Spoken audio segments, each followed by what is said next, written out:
കുറച്ച് ബുദ്ധിമുട്ടുള്ള വരികയല്ലേ, അത് പാടാൻ പറ്റില്ല. അത് ഭയങ്കര ബുദ്ധിമുട്ടാണ്. കുറച്ച് സിമ്പിൾ ആയിട്ടുള്ള വേണം.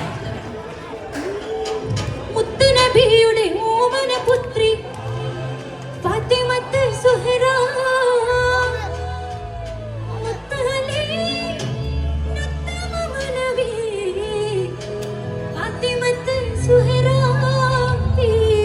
എനിക്ക് അങ്ങോട്ട് വരണമെന്നുണ്ട്.